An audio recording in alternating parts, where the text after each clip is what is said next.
அனைவருக்கும் வணக்கம். கற்போம் மாறுங்கள் சேனலில் இன்றைக்கி நாம் பார்க்க போகிறது புதுசாக வந்திருக்க சிலபஸ்லேருந்து 6வது பாடத்தில் சாகித்ய அகாடமி விருது பெற்ற படைப்புகள்லேருந்து பார்க்கலாம். இதிலேருந்து கண்டிப்பாக ஒரு மதிப்பெண்ணுக்கான வினா இடம்பெறும் எக்ஸாமில். அதில் எப்படிலாம் வினா கேட்கலாம் அப்படின்னு பார்த்தோன்னா, ஒரு நூல் கொடுத்துட்டு இது எந்த வருடம் சாகித்ய அகாடமி விருது பெற்றது, அப்படி இல்லைன்னா இந்த சாகித்ய அகாடமி விருது பெற்ற நூலை எழுதியவர் யார் அப்படின்னு கேட்கலாம். அப்படி இல்லைன்னா ஒரு நூல் பேர் கொடுத்துட்டு இந்த சாகித்ய அகாடமி விருது பெற்ற நூல் ஒரு கட்டுரையா நாவலா இந்த மாதிரி கேட்கலாம். இதில் ஒரு 5 வருடம் விருது வழங்காமல் இருந்திருக்காங்க. அந்த 5 வருடத்தில் எந்த வருடம் விருது வழங்கலை, இல்லை எந்த வருடம் விருது கொடுத்துருக்காங்க அப்படிங்கிற ஒரு வினா இடம்பெறலாம். இந்த மாதிரியான வினாக்கள்லாம் இதில் கண்டிப்பாக இந்த எக்ஸாமில் ஒரு கொஷின் இடம்பெறும். அதனால கண்டிப்பாக இது நம்ம படிக்க வேண்டிய ஒரு பகுதி. இது படிச்சிட்டோம் அப்படின்னா கண்டிப்பாக நம்மளுக்கு ஒரு மதிப்பெண் கன்ஃபார்ம் வந்துடும் அப்படின்னு சொல்லி நம்பிக்கையோடு இருக்கலாம். அதுதான் நம்ம பார்க்க போகிறோம். 1955ஆம் ஆண்டில் தமிழ் இன்பம் அப்படிங்கிற கட்டுரை தொகுப்புக்காக ராபி சேதுப்பிள்ளை அவர்களுக்கு சாகித்ய அகாடமி விருது கொடுக்கப்பட்டிருக்கு. முதல்ல சாகித்ய அகாடமி விருது பெற்ற நூல் எது அப்படின்னு கேட்டாங்கன்னா 1955ஆம் ஆண்டு தமிழ் இன்பம் அப்படிங்கிற கட்டுரைக்காக ராபி சேதுப்பிள்ளைக்கு சாகித்ய அகாடமி விருது கொடுத்துருக்காங்க. அடுத்ததாக 1956ஆம் ஆண்டு அலைவோசை அப்படிங்கிற நாவலுக்காக கல்கிக்கு கொடுத்துருக்காங்க. கல்கியோட விரிவான பேர் தான் கிருஷ்ணமூர்த்தி. 1956ஆம் ஆண்டு அலைவோசை அப்படிங்கிற நாவலுக்காக கல்கிக்கு கொடுத்துருக்காங்க. 1957ஆம் ஆண்டு விருது வழங்கப்படவில்லை. முக்கியம், விருது வழங்கப்படாதது 5 வருடங்கள். அந்த 5 வருடங்கள் கண்டிப்பாக ஒரு விருது வழங்கின 3 கொடுத்துட்டு விருது வழங்காத 1 கொடுத்தாங்கன்னா எந்த ஆண்டு விருது வழங்கப்படவில்லை அப்படின்னு கூட கேட்கலாம். அதனால் இதுவும் கண்டிப்பாக படிக்கணும். 1957ஆம் ஆண்டு விருது வழங்கப்படவில்லை. 1958ஆம் ஆண்டு சக்கரவர்த்தி திருமகன் அப்படிங்கிற ராமாயணத்தோட உரைநடைக்காக சி ராஜகோபாலாச்சாரி அவர்களுக்கு விருது வழங்கப்பட்டிருக்கிறது. சாகித்ய அகாடமி விருது. 1958ஆம் ஆண்டு சக்கரவர்த்தி திருமகன் அப்படிங்கிற ராமாயண உரைநடைக்காக சி ராஜகோபாலாச்சாரி அவர்களுக்கு சாகித்ய அகாடமி விருது வழங்கப்பட்டிருக்கு. 1950, 1960 இந்த 2 வருடங்களும் விருது வழங்கப்படவில்லை. 1959, 1960 இந்த 2 வருடங்களும் விருது வழங்கப்படவில்லை. 1961ஆம் ஆண்டு அகல்விளக்கு அப்படிங்கிற நாவலுக்காக மு வரதராசனாருக்கு சாகித்ய அகாடமி விருது கொடுக்கப்பட்டிருக்கிறது. 1961ஆம் ஆண்டு அகல்விளக்கு அப்படிங்கிற நாவலுக்காக மு வரதராசனாருக்கு விருது கொடுக்கப்பட்டிருக்கிறது. 1962ஆம் ஆண்டு அக்கரை சீமை அப்படிங்கிற பயண நூலுக்காக சோமு, இவரோட முழு பெயர் மீபா சோமசுந்தரம், அவருக்கு சாகித்ய அகாடமி விருது கொடுக்கப்பட்டிருக்கிறது. 1962ஆம் ஆண்டு அக்கரை சீமை பயண நூலுக்காக சோமுக்கு கொடுத்துருக்காங்க சாகித்ய அகாடமி விருது. 1963 வேங்கையின் மைந்தனுக்காக அகிலன், இவரோட முழு பேர் PV அகிலாண்டம் அவர்களுக்கு கொடுக்கப்பட்டிருக்கிறது. 1963 வேங்கையின் மைந்தன் அகிலன் அவர்களுக்கு கொடுக்கப்பட்டிருக்கிறது. 1964ஆம் ஆண்டு பார்த்தோன்னா விருது வழங்கப்படவில்லை. இப்போ 4 வருஷம் வந்துருச்சு. 1957, 59, 60, 64 4 வருடம் விருது வழங்கப்படவில்லை. இன்னும் 76லையும் கொடுத்துருக்க மாட்டாங்க.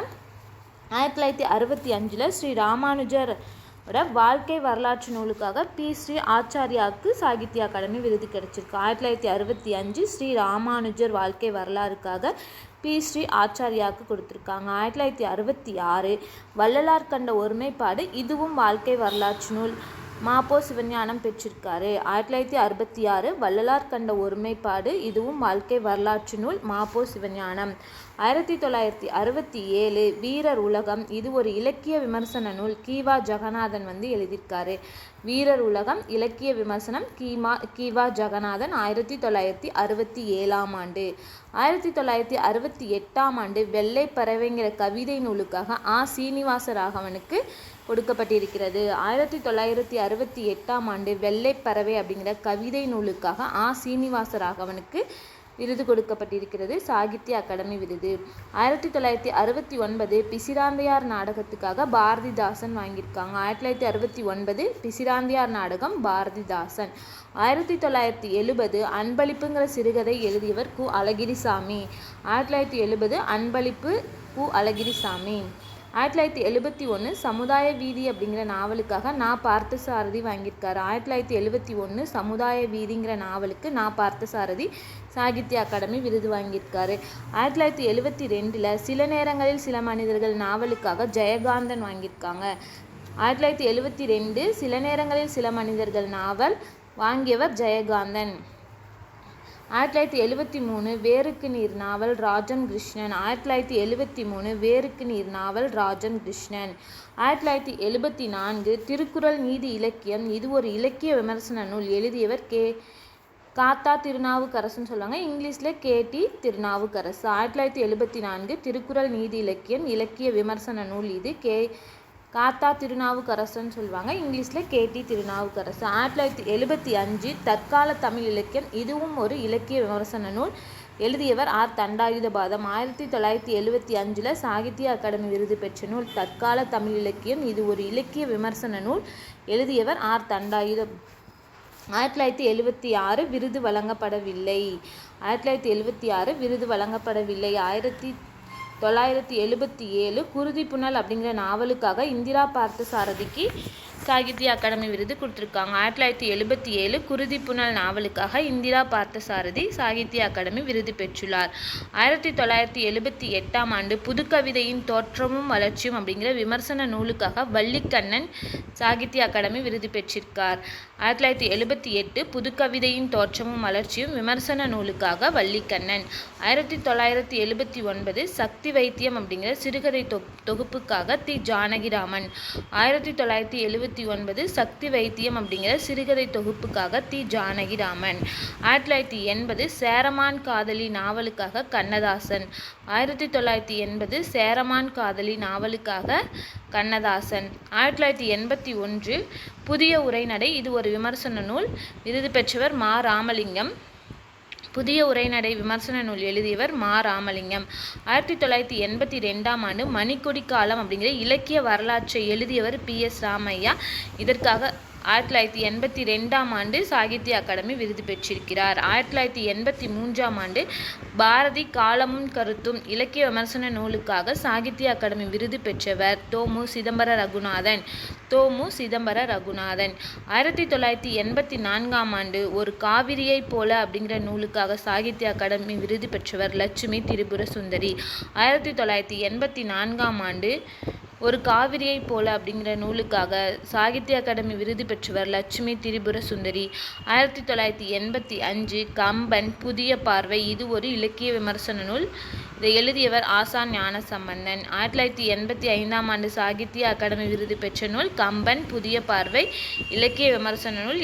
இதை எழுதியவர் ஆசான் ஞானசம்பந்தன். 1986 ஆண்டு இலக்கியத்துக்காக ஒரு இயக்கம் அப்படிங்கிற இலக்கிய விமர்சன நூலை சாகித்ய அகாடமி விருது பெற்றிருக்கு. இதை எழுதியவர் கானா சுப்பிரமணியம். இலக்கியத்துக்காக ஒரு இயக்கம் எழுதியவர் கானா சுப்பிரமணியம். 1987 ஆண்டு முதலில் இரவு வரும் அப்படிங்கிற ஒரு சிறுகதை தொகுப்பு சாகித்ய அகாடமி விருது வாங்கியிருக்கு. அதை எழுதியவர் ஆதவன். 1987 ஆண்டு முதலில் இரவு வரும் சிறுகதை தொகுப்பு ஆதவன். 1988 ஆண்டு வாழும் வள்ளுவம் அப்படிங்கிற இலக்கிய விமர்சனத்துக்கு சாகித்ய அகாடமி விருது பெற்றவர் வாசே குழந்தைசாமி. 1988 ஆண்டு வாழும் வள்ளுவம் அப்படிங்கிற இலக்கிய விமர்சன நூலுக்காக சாகித்ய அகாடமி விருது பெற்றவர் வாசே குழந்தைசாமி. 1989 சிந்தா நதி அப்படிங்கிற சுயசரிதை கட்டுரைக்காக பெற்றவர் லாசா ராமாமிர்தம். சிந்தா நதி அப்படிங்கிற சுயசரிதை கட்டுரைக்காக பெற்றவர் லாசா ராமாமிர்தம். 1990 வேரில் பழுத்த பலா அப்படிங்கிற நாவலுக்காக சாகித்ய அகாடமி விருது பெற்றவர் சு சமுத்திரம். 1990 வேரில் பழுத்த பலா நாவலுக்காக விருது பெற்றவர் சு சமுத்திரம். 1991 ஆண்டு கோபல்ல கிராமத்து மக்கள் நாவலுக்காக சாகித்ய அகாடமி விருது பெற்றவர் கி. ராஜநாராயணன். 1991 ஆண்டு கோபல்ல கிராமத்து மக்கள் நாவலுக்காக விருது பெற்றவர் கி. ராஜநாராயணன். 1992 ஆண்டு சாகித்ய அகாடமி விருது பெற்ற நூல் எது அப்படின்னு பார்த்தோம்னா குற்றால குறிஞ்சி. இது ஒரு வரலாற்று நாவல். இதை எழுதியவர் கோவி மணிசேகரன். 1992 குற்றால குறிஞ்சி ஒரு வரலாற்று நாவல். இதை எழுதியவர் கோவி மணிசேகரன். 1993 ஆண்டு காதுகள் அப்படிங்கிற நாவலுக்காக சாகித்ய அகாடமி விருது பெற்றவர் M.V. வெங்கட்ராம்.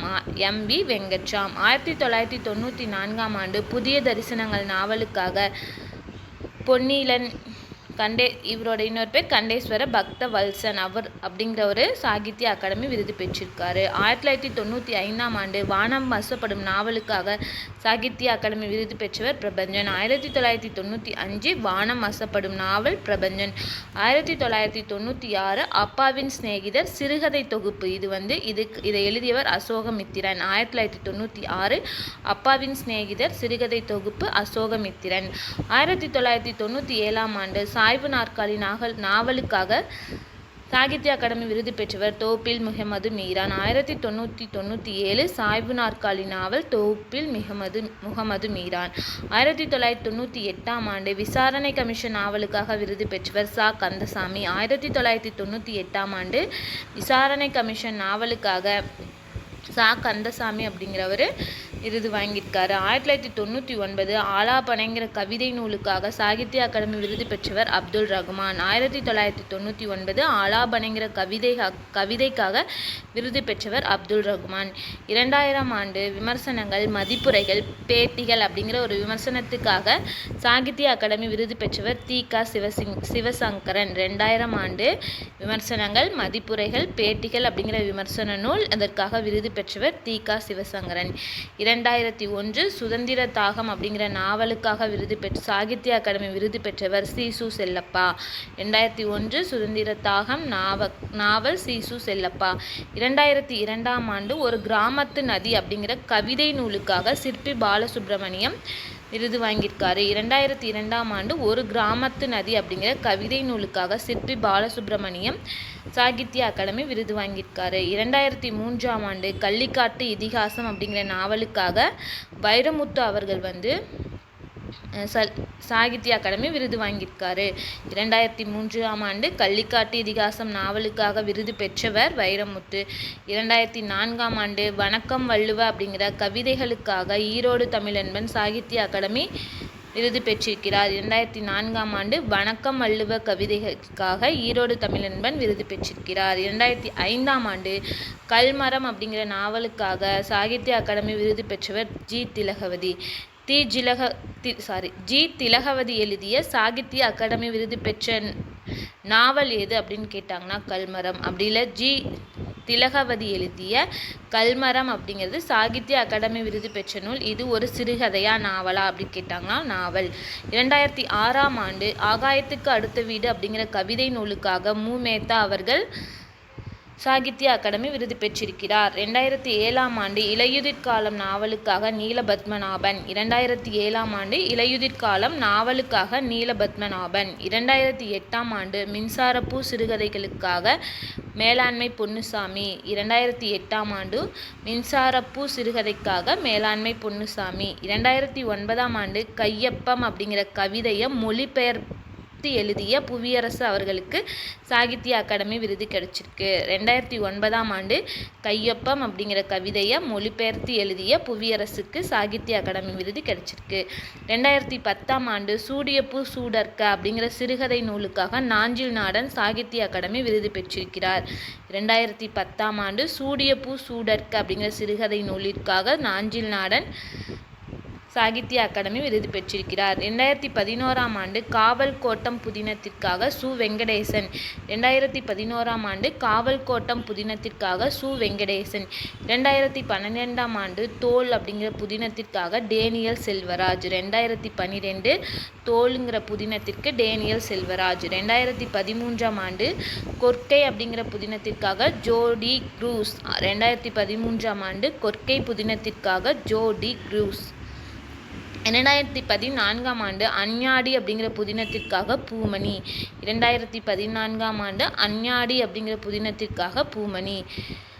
2015ஆம் ஆண்டு இலக்கியச் சுவடுகள் அப்படிங்கிற திறனாய்வு நூலிற்காக ஆ. மாதவன். 2015ஆம் ஆண்டு இலக்கியச் சுவடுகள் திறனாய்வு நூலிற்காக ஆ. மாதவன். 2016ஆம் ஆண்டு ஒரு சிறு இசை அப்படிங்கிற சிறுகதை எழுதிய வண்ணதாசன் சாகித்ய அகாடமி விருது பெற்றிருக்கிறார். 2016ஆம் ஆண்டு ஒரு சிறு இசை அப்படிங்கிற சிறுகதைக்காக வண்ணதாசன். 2017ஆம் ஆண்டு காந்தல் நாட்கள்ங்கிற கவிதைகளுக்காக இன்குலாப். 2017ஆம் ஆண்டு காந்தல் நாட்கள் அப்படிங்கிற கவிதைக்காக இன்குலாப். 2018ஆம் ஆண்டு சஞ்சாரம் அப்படிங்கிற புதினத்திற்காக எஸ். ராமகிருஷ்ணன். 2018ஆம் ஆண்டு சஞ்சாரம் புதினத்திற்காக எஸ். ராமகிருஷ்ணன். 2019ஆம் ஆண்டு சூல் அப்படிங்கிற புதினத்திற்காக சோ. தர்மன். 2019ஆம் ஆண்டு சூல் புதினத்திற்காக சோ. தர்மன். 2020ஆம் ஆண்டு செல்லாத பணம் நாவலுக்காக இமயம். 2020ஆம் ஆண்டு செல்லாத பணம் நாவலுக்காக இமயம். 2021ஆம் ஆண்டு சிவப்பு கழுத்துடன் ஒரு பச்சை பறவை அப்படிங்கிற சிறுகதை நூலுக்காக அம்பை அவர்கள் சாகித்ய அகாடமி விருது வாங்கியிருக்காங்க. 2021ஆம் ஆண்டு சிவப்பு கழுத்துடன் ஒரு பச்சை பறவை சிறுகதைக்காக அம்பை. 2022ஆம் ஆண்டு காலாபாணி அப்படிங்கிற புதினத்திற்காக மு. ராஜேந்திரன். 2022ஆம் ஆண்டு காலாபாணி அப்படிங்கிற புதினத்திற்காக மு. ராஜேந்திரன். 2023ஆம் ஆண்டு நீர்வழிப்படுவும் புதினம் ராஜசேகரன் அப்படிங்கிற தேவி பாரதி சாகித்ய அகாடமி விருது வாங்கியிருக்காங்க. 2023ஆம் ஆண்டு நீர்வழிப்படுவும் புதினத்திற்காக ராஜசேகரன் ராஜசேகரன்கிற தேவி பாரதி சாகித்ய அகாடமி விருது வாங்கியிருக்காங்க. இதில் எப்படி கேட்கலான்னா, ஒருவேளை நீர்வழிப்படுவும் அப்படிங்கிற புதினம் எந்த ஆண்டு சாகித்ய அகாடமி விருது வாங்குச்சு? ஆனால் 2023ஆம் ஆண்டு சாகித்ய அகாடமி விருது வாங்கின நூல் எது? இல்லைன்னா அதை எழுதின ஆசிரியர் யார்? அந்த மாதிரிலாம் கேட்கலாம். அப்படி இல்லை அப்படின்னா விருது முதல்ல எந்த வருடம் சாகித்ய அகாடமி விருது முதல்ல எந்த வருடம் கொடுத்தாங்க அப்படின்னு கேட்டாங்கன்னா 1955. எத்தனை வருடங்கள் கொடுக்கல, எத்தனை வருடங்கள் கொடுக்காம இருந்திருக்காங்க அப்படின்னு கேட்டாங்கன்னா 5 வருடங்கள் கொடுக்காம இருந்திருக்காங்க. அதில் முதல்ல சாகித்ய அகாடமி விருது பெற்ற பெண் யார் அப்படின்னா வேருக்கு நீர் நாவல் எழுதிய ராஜன் கிருஷ்ணன். 1973 முதல்ல சாகித்ய அகாடமி விருது வாங்கியிருக்காங்க ஒரு பெண்மணி. 1973 வேருக்கு நீர் நாவலுக்காக ராஜன் கிருஷ்ணன். அதுக்கப்புறம் மொத்தம் எத்தனை சிறுகதைக்கு சாகித்ய அகாடமி கொடுத்துருக்காங்க, எத்தனை நாவலுக்கு கொடுத்துருக்காங்க, இந்த மாதிரியான வினாக்கள்லாம் கண்டிப்பாக இதில் இடம்பெறும். அதனால் கண்டிப்பாக இந்த சாகித்ய அகாடமி விருது டாப்பிக்கை படிச்சுக்கோங்க. இந்த மாதிரி பயனுள்ள வீடியோக்கள்லாம் அடுத்த வீடியோக்களில் வரிசையாக பார்க்கலாம். நன்றி, வணக்கம்.